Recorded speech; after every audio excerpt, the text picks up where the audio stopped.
Alléluia. Je préfère mettre les choses en lumière. Nous sommes une église honnête. Et je vous signale que hier, j'ai eu des menaces par rapport à ma femme qui m'a demandé de ne pas souhaiter son anniversaire sur l'estrade. Mais t'as vu, ma chérie, c'est pas moi, c'est Eric. Voilà. Donc, j'ai rien dit. Alléluia. Il faut quand même dire les choses, hein, voilà. Et justement, il y a un verset que je voudrais commencer. Dans 1 Corinthiens 15, verset 33, il est écrit « Les mauvaises compagnies corrompent les bonnes mœurs ». Ou dans Parole de vie, c'est marqué « Attention, les mauvais amis poussent à faire le mal ». Je voudrais qu'on parle de relations ce matin. Je voudrais qu'on parle de peut-être réaliser avec qui nous sommes entourés dans notre quotidien. Parce que si la Bible nous parle de mauvaise compagnie, eh bien, il existe aussi de bonnes compagnies. Et j'espère que vous êtes bien entourés ce matin. Ça va avec votre voisin? Vous êtes de bonne compagnie?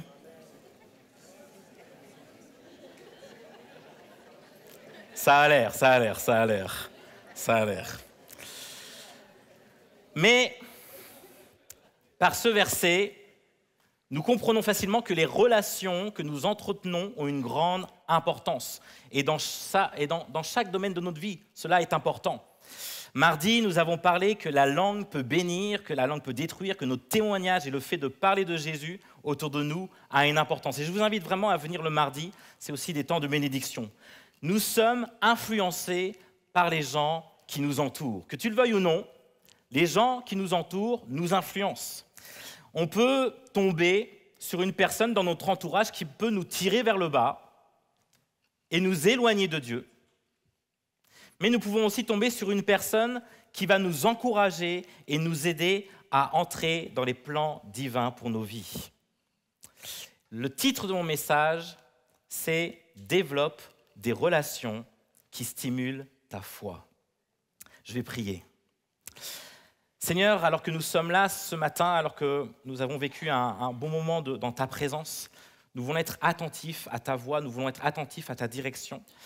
Et Seigneur, aide-nous à avoir un cœur ouvert, un cœur qui puisse interpellé vraiment peut-être dans nos relations, avec qui nous avons créé des relations de tous les jours. Aide-nous à peut-être faire un tri. Aide-nous à être sensibles aussi à ta voix. Au nom de Jésus. Amen. Alléluia. Alors, il existe des personnes autour de toi qui sont là pour stimuler ta foi. Il existe, et Dieu place des personnes qui peuvent stimuler ta foi. Et nous avons dans la Bible plein d'exemples qui nous aident à cerner et à comprendre l'importance du rôle de l'entourage et dans ce que Dieu a prévu pour nous. On peut penser à Jonathan dans la Bible, le fils de Saül avec David. On peut penser à Jéthro, le beau-père, avec Moïse. On peut penser même Moïse avec Josué, Élisée avec Élie. Il y a eu pas mal d'influences avec différentes personnes. Et les relations dans l'Église ont une importance capitale. Il n'y a pas que je vais développer ma relation avec Dieu, mais aussi je vais développer ma relation avec les autres. Ma relation avec Dieu est importante, ça c'est clair. Mais ma relation avec les autres a aussi une grande importance. C'est pas je vais faire mon truc, excusez-moi du terme, je vais faire mon truc avec Dieu et peu importe les autres. Mais c'est en même temps, Seigneur, je veux grandir avec toi, mais aussi grandir dans ma relation avec les autres. Parce que les autres ont une importance. C'est pourquoi il y a 2 commandements qui sont très grands. Le premier, c'est aime Dieu de tout ton cœur, de toute ton âme, de toute ta force, de toute ta pensée. Ça, c'est le plus important. Mais il y en a un qui est égal, qui dit aime ton prochain comme toi-même. Les 2 sont importants. Je ne peux pas choisir de se dire tiens, je vais juste aimer Dieu de tout mon cœur et puis les autres, je vais mettre ça en second plan. Il y a une importance capitale. Pourquoi? Je ne sais pas s'il faut changer de micro. Les 2 sont importants. Autant ma relation avec Dieu que ma relation avec les autres. Les 2 sont vraiment importants. Pourquoi? Parce que je crois que notre potentiel en Dieu se développe pleinement de façon magnifique et sans limite lorsque nous développons nos relations aussi entre nous. C'est le plan de Dieu. L'Église a été créée par Jésus. Je ne peux pas nier que je suis en relation avec d'autres personnes ici. Et dans ces relations, il existe des relations essentielles qui vont stimuler ta foi. Jésus voyait l'importance des relations. Jésus va même décider de travailler avec un groupe de personnes. Jésus va travailler avec des disciples. Il va aussi les pousser à travailler deux par deux. Il va dire aussi, allons, faites de toutes les nations des disciples. Parce qu'il y a une importance dans les relations. Il y a une importance dans le fait d'être liés les uns avec les autres. Il y a une notion de, lorsqu'il dit faire des disciples, c'est cette notion d'être enseignable, d'être instruit l'un avec l'autre. Jésus n'a pas dit, allez, faites de toutes les nations des croyants. Ou allez, faites de toutes les nations des adorateurs. Vous comprenez ? Il y a cette relation de disciples. Ce n'est pas des croyants que Jésus veut que l'on fasse, mais des disciples. Il y a une relation. Et si vous regardez dans Acte 6, je vais aller très vite, on va voir que c'est vraiment le terme disciple qui est mis en avant. Dans Acte 6, verset 1, à cette époque-là, alors que le nombre de disciples augmentait. Ce sont le nombre de disciples qui augmentait. Dans Acte 6, verset 7, la parole de Dieu se propageait de plus en plus. Le nombre de disciples augmentait beaucoup à Jérusalem. Dans Acte 14, verset 21, après avoir évangélisé cette ville et fait un certain nombre de disciples, etc. On voit vraiment l'importance de faire des disciples. C'est vraiment le terme disciple qui est là. C'est entrer dans ce processus de disciple. C'est cela qui est important. C'est ça qui va te permettre de développer des relations qui vont stimuler ta foi aussi. Dieu stimule ta foi. Dieu est là. Dieu, dans ta relation personnelle, dans ton culte personnel, Dieu est présent. Mais je suis convaincu qu'on oublie une bonne partie, que les autres aussi peuvent m'apporter des choses. Jésus a demandé à ses disciples de faire des disciples et ainsi de suite. Pourquoi ? Pour développer des relations qui stimulent ta foi, tu as besoin d'entrer dans le discipulat. C'est le terme pour dire faire des disciples, d'être dans cette relation de disciple. Et c'est ce que nous allons voir ce matin. En première partie, on va voir ce que c'est qu'un disciple. Et en deuxième partie, nous allons voir comment développer des relations qui vont stimuler ta foi. Alors, qu'est-ce qu'un disciple ? Le mot disciple veut dire apprenti, élève, celui qui veut apprendre. C'est celui qui va recevoir l'enseignement d'un maître, de quelqu'un qui a des connaissances, quelqu'un qui a de l'expérience à lui transmettre. Et dans le monde grec, à l'époque de Jésus, il y avait plein de disciples. Il y avait plein de disciples. Il y avait, vous savez, les grands philosophes dans l'Antiquité étaient entourés de disciples. Aristote avait des disciples. Héraclite avait des disciples. Épicure avait des disciples. Être disciple, c'était courant à l'époque de Jésus. Jésus avait aussi des disciples. Et à travers les évangiles, le mot disciple de Jésus peut désigner ceux qui vont accompagner dans ses voyages, en particulier les 12. Mais quand on regarde tous les mots de disciples, on ne va pas faire un travail théologique là-dessus. Mais dans tous les cas, on voit qu'il a attendu du disciple qu'il fasse passer en premier les exigences de Jésus. Quel qu'en soit le coût. Ça veut dire que je m'oublie pour pouvoir mettre en avant Jésus. C'est bien plus qu'un croyant, c'est bien plus qu'un adhérent d'une théologie ou un précepte. Un disciple, ça veut dire que je deviens un représentant de Jésus, chargé de proclamer son message, chargé de chasser les démons, de guérir les malades, etc. Il va avoir une autorité, mais une autorité qui va se développer dans la relation aussi avec les autres.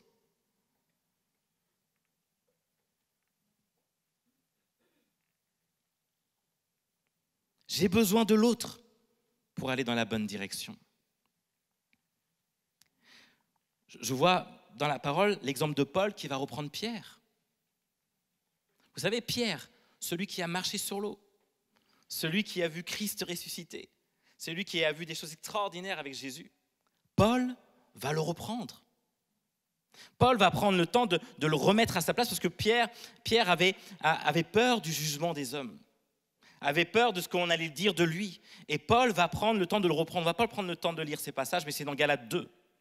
Tu as besoin de l'autre pour développer ta relation avec Dieu. Tu as besoin de l'autre pour grandir. Nous ne devons pas avoir peur d'être repris par l'autre. Nous ne devons pas avoir peur de trop exposer nos vies. Pas à n'importe qui, bien sûr. Nous en parlerons plus tard. Nous ne devons pas avoir peur du regard de l'autre. Nous ne devons pas avoir peur de recréer des relations fraternelles alors que nous avons vécu des choses qui ont déçu dans le passé, dans nos relations avec l'Église. La peur va nous isoler. La peur va nous pousser à vivre notre foi dans notre coin. Et aujourd'hui, Moi, je suis convaincu que si je vous pose la question, vous voulez être repris par Dieu, ça ne vous dérange pas d'être repris par Dieu, mais vous ne voulez pas être repris par l'autre. C'est vrai ou pas? On se dit, moi je veux que Dieu me reprenne. Il n'y a que Dieu qui peut me reprendre. Mais je n'ai pas envie que l'autre me reprenne. Pourquoi? Parce qu'il y a quand même une affaire d'orgueil là-dedans. Pourquoi? Parce que l'autre est imparfait. Parce que l'autre fait mal. Parce que peut-être l'autre est maladroit dans sa manière qu'il dit. Je préfère être dans ma carapace par rapport aux autres et puis finalement d'avoir un cœur ouvert pour Dieu seulement. Mais dès que je suis avec d'autres chrétiens, je me protège. J'ai pas envie qu'on me dise des choses.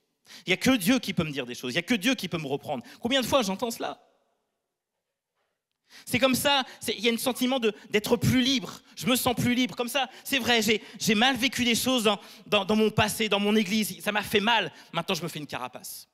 Parce que je veux pas que personne me fasse aussi mal que comment je l'ai vécu il y a quelques années de cela. Et donc, on se fait une carapace à l'église, on se protège. Et puis, par contre, par rapport à Dieu, on ouvre notre cœur et puis on dit « Ok, Seigneur, là, tu peux me reprendre. » Mais on n'écoute pas les autres. Et c'est comme ça que vous trouvez une certaine liberté.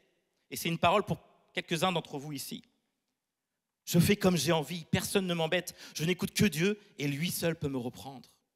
On a une certaine forme de liberté en essayant d'éviter d'être en relation trop profonde avec l'autre. Il y a un sociologue français, Alain Ehrenberg, je ne sais pas si je le dis bien, j'ai lu un article là-dessus. Il va mettre le doigt, il est non chrétien, il va mettre le doigt sur un danger psychologique dans son livre, aujourd'hui au XXIe siècle. Et dans son livre qui s'appelle « La fatigue d'être soi ». Et je trouve cela très intéressant. Et il constate que le monde est de plus en plus individualiste. Et je crois aussi, dans l'Église, que nous sommes influencés par un monde de plus en plus individualiste. Et voilà ce qu'il dit. Il dit, si l'individualisme grandit, certes, l'individu gagne en liberté, mais en fait, il perd en solidité et en certitude, puisqu'il devient responsable de multiples choses dans la construction de sa vie. Et cela le rend fragile et inquiet. Là où jadis il était porté par le groupe, le voilà responsable de nombreux choix compliqués pour sa réussite, ce qui pourrait expliquer l'explosion des dépressions et même des suicides aujourd'hui. Je trouve ça intéressant. Je trouve ça intéressant que si nous restons centrés sur nous-mêmes, forcément on gagne en liberté parce que personne ne m'embête. Mais nous perdons en solidité et en certitude. Je trouve l'idée intéressante. Et en tant que chrétien, nous avons besoin de l'autre pour gagner justement en solidité et en certitude dans la parole de Dieu. Tu as besoin de l'autre. Tu as besoin de l'autre. C'est ce qu'on appelle le discipulat. S'aider à grandir ensemble pour aller dans la bonne direction. Montrer que l'on est un apprenti, que l'on veut apprendre. Tout ça pour s'oublier, pour que Jésus puisse être glorifié. Que l'on va passer en premier lieu les exigences de Jésus. Quel qu'en soit le coût. Et pour cela, tu dois être entouré de bonnes personnes. Le Proverbe 13, verset 20, « Celui qui fréquente les sages devient sage, mais celui qui se plaît avec les insensés s'en trouve mal. » Est-ce qu'il y a des sages autour de toi? Est-ce qu'il y a des personnes qui sont là pour te conseiller, qui te permettent de te reprendre? Rentre pas dans ce monde individualiste. C'est pas ce que Jésus a voulu. Jésus a voulu une église en collégialité, où on travaille les uns avec les autres. Développe des relations qui stimulent ta foi. Développe des relations qui stimulent ton cœur pour Dieu. Alors, on va parler des relations à tous les niveaux. J'ai mis un schéma ici. Je ne sais pas si on peut voir, mais nous avons besoin des Pierre, nous avons besoin des Paul, nous avons besoin des Silas, nous avons besoin des Timothée. C'est un message que j'ai été interpellé durant un cours et je voudrais vous le partager aujourd'hui. On voit bien que nous sommes au centre et nous avons besoin des Pierre, des Paul, des Silas, des Timothée et des Silas et des Timothée. Nous avons besoin de ces personnes-là qui nous entourent, des personnes qui vont stimuler notre foi et qui vont nous aider à grandir. Si on peut regarder les pierres, nous avons besoin des pierres, ça veut dire des modèles. Pourquoi des pierres? Parce que Pierre va parler que nous avons besoin de modèles. Dans 1 Pierre 5, versets 2 et 3, il va dire « Prenez soin du troupeau de Dieu qui est sous votre garde en veillant sur lui, non pour contraindre, mais de bon gré, selon Dieu. Faites-le non par recherche d'un gain, mais avec dévouement. Écoutez, non en dominant sur ceux qui vous sont confiés, mais en étant les modèles du troupeau. » Pierre va dire que vous avez besoin, il va dire aux destinataires, vous avez besoin d'être des modèles. On a besoin de modèles dans notre monde, des personnes qui sont autres que Jésus. Forcément, Jésus est le modèle parfait. Ça, c'est clair. C'est lui qui nous inspire, c'est lui qui nous amène à grandir beaucoup plus loin. Jésus est le modèle parfait. Mais il y a des hommes, il y a des femmes, à travers l'histoire de l'Église, qui peuvent être aussi des modèles qui peuvent stimuler ta foi. C'est vrai qu'on peut se dire, Jésus est un modèle inatteignable. Je ne peux pas y arriver. C'est vrai qu'il est à la fois Dieu, il est à la fois homme. C'est compliqué. Donc ça veut dire que parfois, on va utiliser cette manière de penser pour finalement dire, c'est pour ça que je suis dans le péché. Ou c'est pour ça que j'y arrive pas. Parce que Jésus, lui, il y arrive, il est parfait.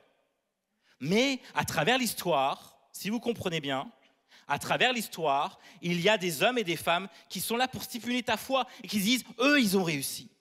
Il y a des héros de la foi, des personnes qui ont impacté et qui impactent encore aujourd'hui, dans leur manière de vivre, dans la manière de se comporter, peut-être dans l'intimité avec Jésus, peut-être dans leur manière, dans les œuvres missionnaires, dans les différentes choses qu'ils ont fait. Ce n'est pas forcément des personnes que tu rencontres, que tu as déjà rencontrées, mais des personnes qui ont écrit des livres, qui vont t'inspirer dans ta marche avec Jésus. Moi, personnellement, et je l'ai déjà partagé avec certains d'entre vous, j'aime beaucoup David Wilkerson. Pourtant, David Wilkerson, je ne l'ai jamais rencontré. Mais j'aime beaucoup David Wilkerson parce que c'était un homme de Dieu qui était humble, qui avait beaucoup d'humilité. J'aime lire ses livres, j'aime lire ce qu'il est en train de vivre, j'aime comment il voit les choses. J'aime beaucoup entendre aussi ceux qui parlent de lui. On m'a raconté un jour que, alors que David Wilkerson il avait à peu près 80 ans, il est arrivé ici au sud de la France, et alors qu'il était, il y avait tout un stade qui était rempli de plein de non-croyants. Il arrive, et puis forcément il y avait toute une équipe d'organisation, et puis voilà que c'était le moment où il devait prêcher, mais David Wilkerson va dire non, je préfère avoir une pièce isolée, un moment où je suis à part, mais trouvez-moi une pièce isolée. Alors les organisateurs vont dire, mais ça va être compliqué parce que là, c'est bientôt à vous de monter. C'est un homme de 80 ans. Alors on dit, ok, on va lui trouver une pièce parce que pour lui, c'était important. Et puis, le temps passe, il était tout seul dans cette pièce. Et puis on a demandé, mais qu'est-ce qu'il est en train de vivre, qu'est-ce qu'il est en train de faire? Et parce que le temps passe et les gens l'attendent. Alors on demandait à quelqu'un de frapper à la porte pour voir ce qu'il faisait. Il ouvre la porte. Et voilà qu'il voit David Wilkerson à 80 ans allongé par terre en disant no word, ça veut dire j'ai pas de mots. Lui qui a écrit plein de bouquins, lui qui connaît plein de choses, il peut sortir une vieille prédication. Mais il cherchait la face de Dieu. Il cherchait à vraiment avoir la volonté de Dieu pour un message au sud de la France.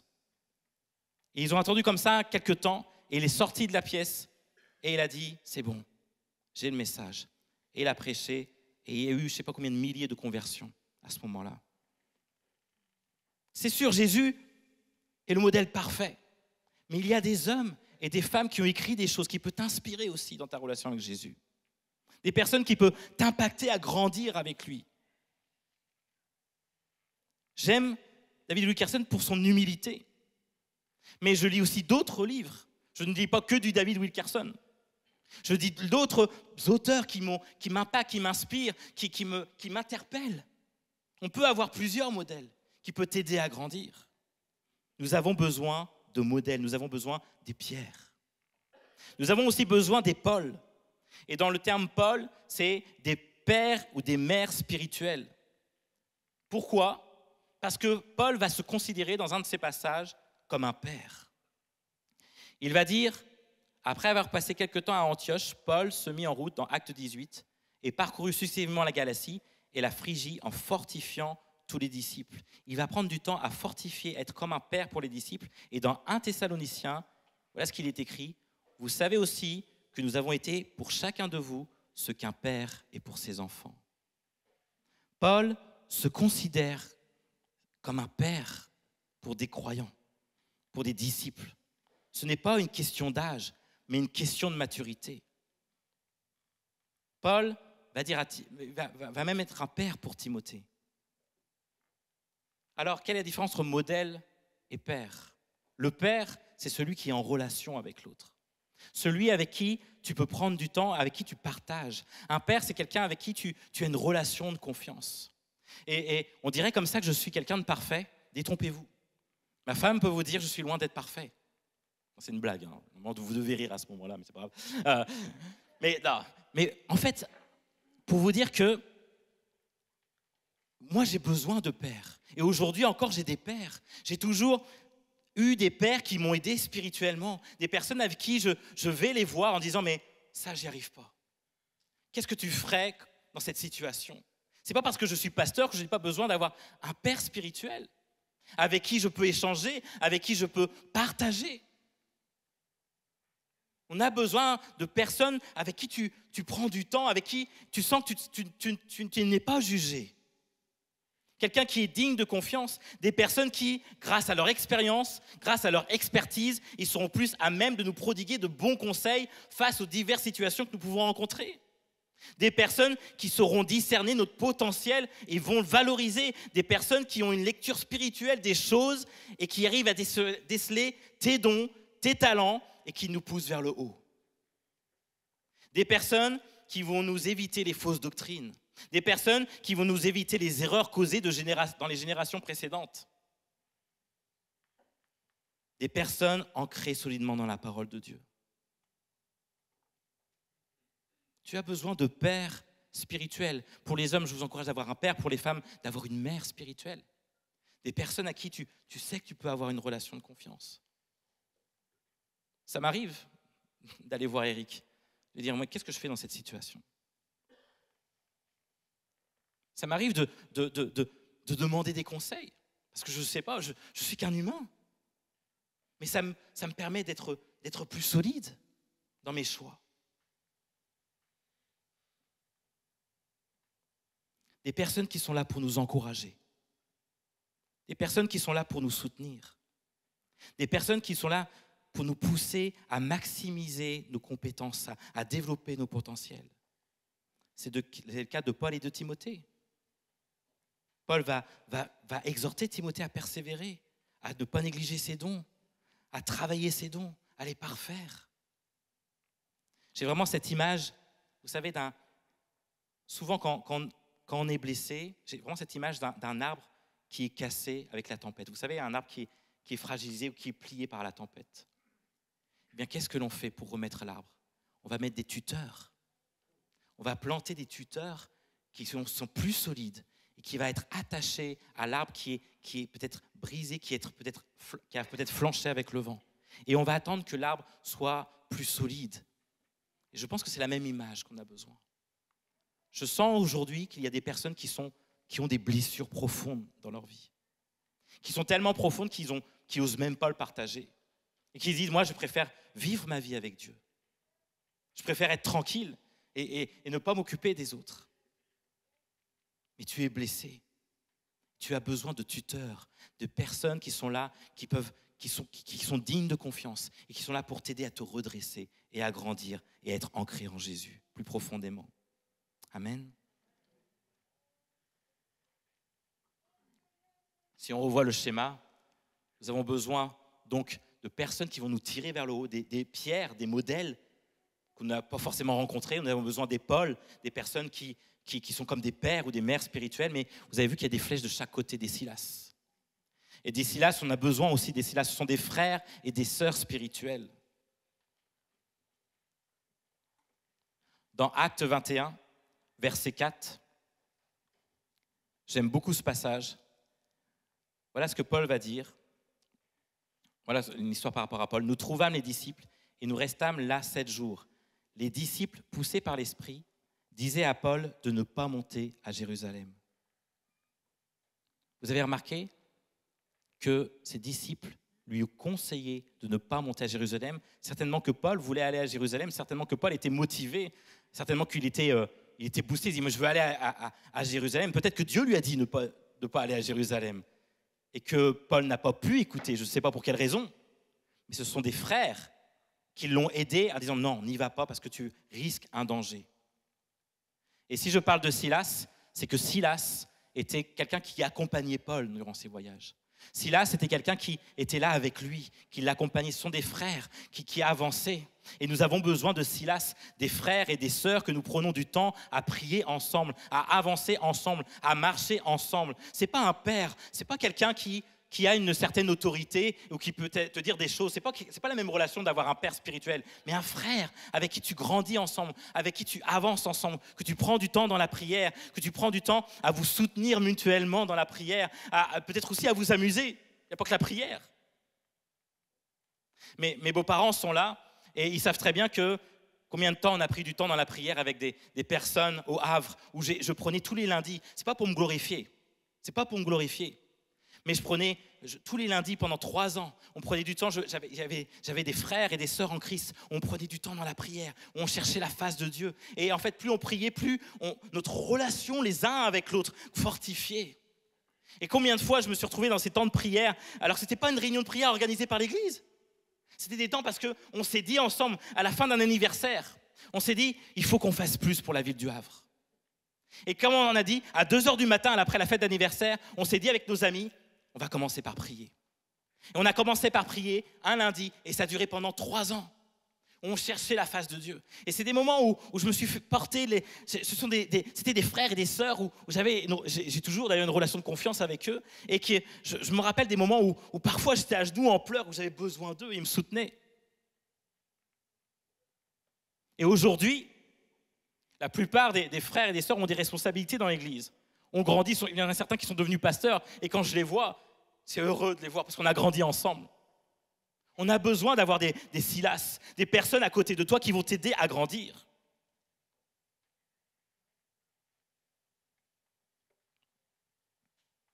On doit créer un réseau de frères et de sœurs. Je me permets de donner encore un témoignage. Alors qu'avant de venir ici, j'avais un appartement dans un petit appartement que je devais vendre parce que Dieu m'a demandé de venir ici en Belgique. Et je ne croyais pas, mais Dieu m'a parlé pendant un moment. Et je passe plein de détails parce que sinon ça va être très long. Mais l'appartement allait se mettre en vente. Et Dieu me parlait, je ne pensais pas qu'il était dans le détail comme ça. Il me dit, ton appartement, tu vas le vendre à tel prix. Il m'a vraiment dit le prix de l'appartement. Et le lendemain, j'ai eu une visite et je voyais les gens qui étaient étonnés de l'appartement, ils voulaient l'acheter. Et puis moi, vous savez, l'argent, je l'aime bien l'argent. C'est vrai ou pas? On aime bien. Et puis je voyais l'enthousiasme de ce couple qui venait. Et puis, j'ai quand même augmenté le prix par rapport à ce que Dieu me disait. On est humain, ça va. Mais je voyais leur enthousiasme, je voyais qu'ils étaient vraiment pris de cet appartement. Et je dis, ils vont l'acheter et j'augmente le prix. Alors ils m'ont dit, ok, on va réfléchir. Un jour passe, ma chérie, 2 jours, 3 jours, 4 jours, 5 jours passent. J'ai dit, qu'est-ce que j'ai fait comme bêtise? Et je t'en passe. Et voilà que une semaine passe, quasiment une semaine. Le matin, j'ai un de mes amis qui me téléphone, qui était dans un culte personnel. Il vivait un culte, il avait une parole pour moi. Et il me téléphone et il me dit, Seb, je ne sais pas ce qui se passe, mais j'ai reçu une parole pour toi. Il faut que tu baisses le prix de ton appartement. Je dis, quoi? T'étais au courant comment? Je dis, non, j'ai vraiment reçu ça. Et je savais parce que c'était un frère dans la foi et je savais qu'il était sérieux. Mais vous savez, on est tous humains. Donc, je n'ai pas trop écouté. Je vous promets que c'est vrai. L'après-midi même, j'ai eu un deuxième coup de téléphone d'un autre frère dans la foi. Et il me dit, Seb, je passe du temps avec Dieu et j'ai une parole pour toi. Il faut que tu baisses le prix de ton appartement. Alors je lui dis, mais l'autre, il t'a appelé ce matin, quoi? Ou vous êtes... Et franchement, je savais qu'il disait la vérité. J'ai dit, non, je ne sais pas ce qui se passe. Et j'ai pris la décision de baisser le prix de l'appartement. Et l'appartement a été vendu à ce prix-là. Et Dieu a pourvu juste ce qu'il fallait. Tout ça pour vous dire qu'on a besoin de frères et de sœurs en Christ, avec qui on est ensemble, avec qui on prie les uns avec les autres. On a besoin de cela. Ça m'a porté, ça me porte toujours. C'est vrai que on veut créer un réseau de frères et de sœurs. On peut rigoler, moi je rigole avec eux aussi. On prend du temps à rigoler, mais on prend aussi du temps à prier. On grandit ensemble. C'est vrai que parfois au début ça peut être artificiel. Parce que si on n'a pas cette relation, au début ça fait bizarre. On dit, je ne vous connais pas, on va essayer de prier ensemble. Mais développez des temps de prière. Développez des moments où vous priez les uns avec les autres. Les groupes de maison sont super pour ça. Ou les activités où il y a des temps de prière. Trouvez un réseau où vous êtes là avec d'autres et tu commences à prier avec l'autre, tu commences à partager avec l'autre et tu verras qu'il y aura des frères et des sœurs véritablement en Christ. Parce que des fois on dit « Oh, t'es mon frère, c'est mon frère », mais finalement on n'a aucune relation. Mais la relation de frère et de sœur en Christ où tu te sens porté l'un avec l'autre. Amen. Nous avons besoin, donc si on regarde le schéma, de pères et de modèles qui nous aident à grandir. Nous avons besoin de frères à gauche, à droite qui nous aident à nous soutenir. Mais nous avons besoin aussi de Timothée. Des Timothée, c'est pas le pasteur Timothée, je sais pas où il est. Alors je vous assure, on n'a pas tous besoin du pasteur Timothée. Mais nous avons besoin tous de Timothée dans le sens de fils et de filles spirituels. Paul trouvait en Timothée un fils spirituel à transmettre des conseils. Son expérience, on le voit dans les 2 épîtres que Paul a écrit à Timothée. Parce que Paul a réalisé qu'il possédait quelque chose à transmettre. Il possédait des choses à transmettre à l'autre. Et tu as des choses à transmettre à la nouvelle génération. Nous devons aider ceux qui sont plus jeunes dans la foi à grandir. Et tu dois les aider à stimuler aussi leur foi. Cela va les stimuler dans leur foi. Il y a des choses que tu dois transmettre.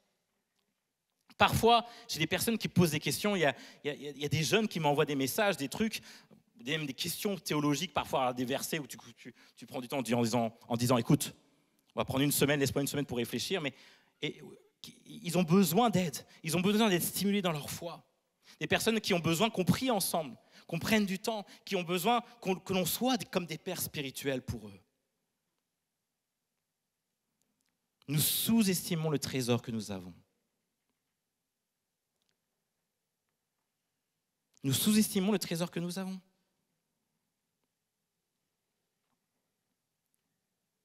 Il y a un trésor en toi. Moi, j'aime beaucoup voir des cheveux blancs comme des cheveux moins blancs. J'aime beaucoup cette Église Connect parce qu'on voit une intergénération. Il y a des personnes qui ont de l'expérience depuis peut-être 40 ans, 50 ans d'expérience avec Dieu, 60 ans, 70 ans, qui ont vécu des choses, qui ont déjà vécu peut-être le combat que tu es en train de vivre et qui peuvent être un soutien pour toi. Quand je regarde l'Église Connect, je la trouve belle parce que ce n'est pas qu'une église que de jeunes. Ce n'est pas non plus qu'une église que de moins jeunes. C'est une église où je vois toutes les générations qui sont là. Il y a un trésor que nous avons à transmettre. Il y a quelque chose, j'ai été interpellé pendant un de mes cultes, je vais vous lire un passage. Vous allez voir, vous allez me dire, mais ça n'a rien à voir. Vous me permettez, hein. Dans Matthieu 14, verset 44. On va le lire ensemble. Je ne l'ai pas affiché, il ne me semble pas. Matthieu 14, verset 44.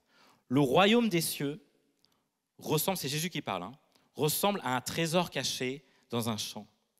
L'homme qui l'a trouvé le cache et dans sa joie, il va vendre tout ce qu'il possède et achète ce champ. Il va dire encore, le royaume des cieux ressemble encore à un marchand qui cherche de belles perles.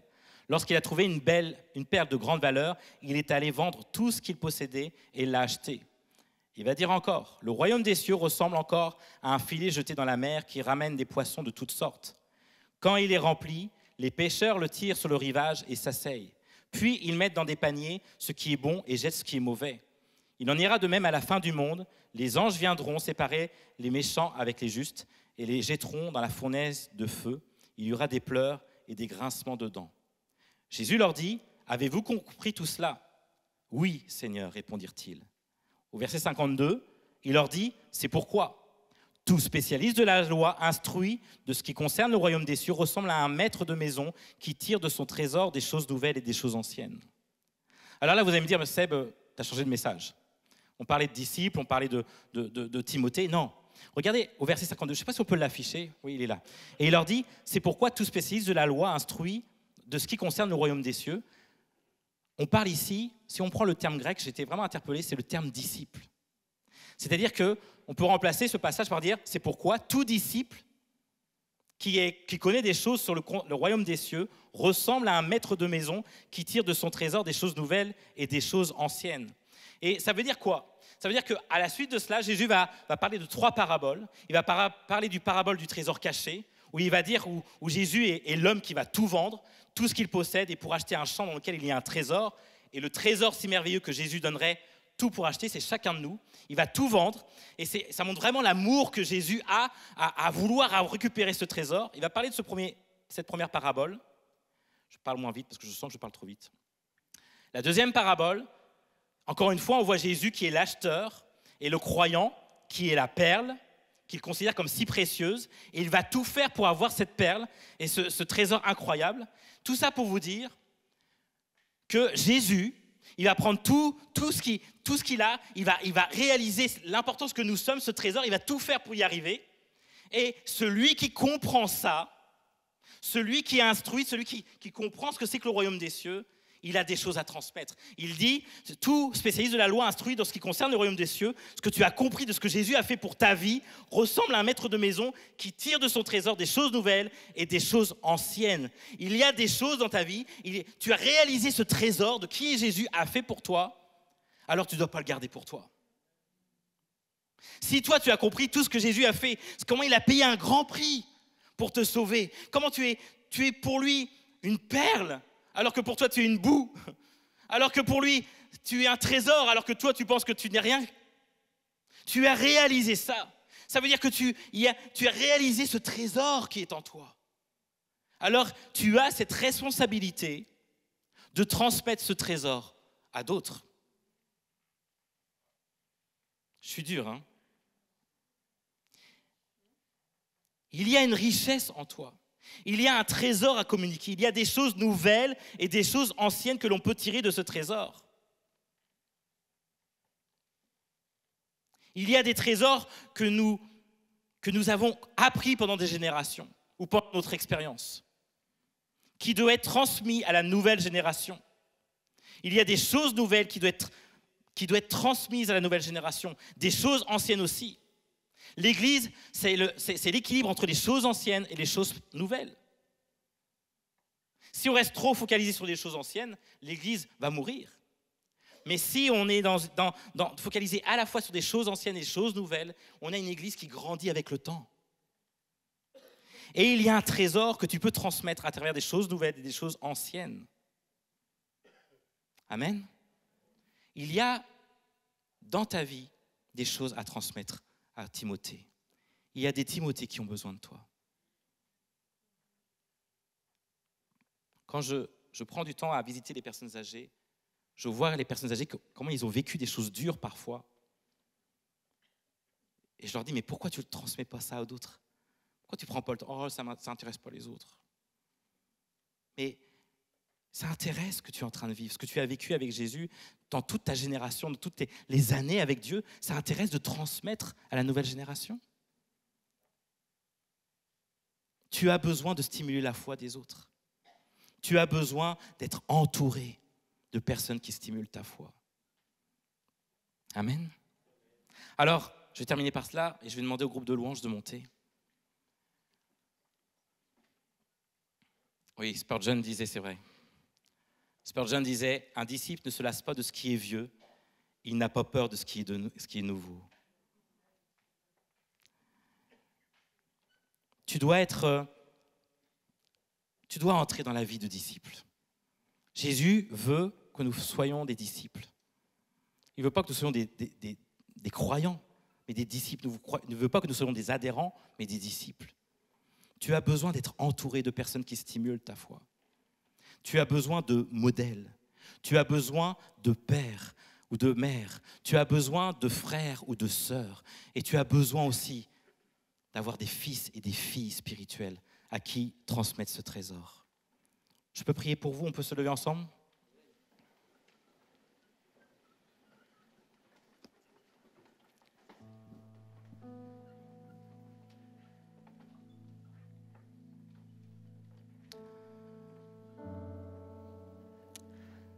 Seigneur, alors que ta parole nous dit « Faites de toutes les nations des disciples », c'est la dernière grande mission que tu nous as donnée.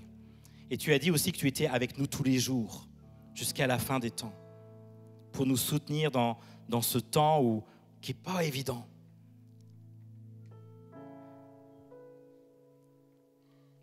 Seigneur, je te prie pour moi-même et pour chacun de nous, pour pas que nous rentrons dans cet individualisme où nous avons un semblant de liberté en disant « mais je ne veux pas rentrer dans la relation avec les autres ». Ce n'est pas ce que tu as voulu.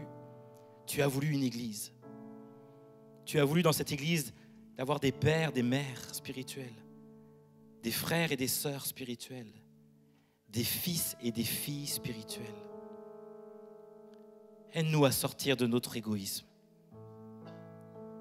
Aide-nous à sortir de notre orgueil qui dit « moi, je n'ai pas besoin de l'autre ».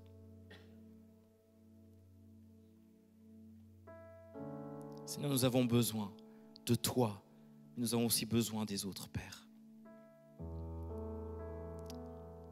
Je te prie particulièrement pour ceux qui ont été blessés par l'Église. Je te prie pour ceux qui ont été blessés peut-être très récemment ou peut-être plus, il y a peut-être des dizaines d'années. Seigneur, viens les restaurer. Viens toucher leur cœur. Et ne laisse pas l'ennemi les isoler, Père. Aide que cette église puisse être une belle église pour toi, sans tache ni ride. Je te prie vraiment que l'église Connect puisse être belle pour toi, qu'elle puisse grandir en toi, qu'elle puisse développer des relations pour toi, les uns avec les autres, pour la rendre plus solide, plus ancrée dans ta parole. C'est au nom de Jésus que nous avons prié. Amen.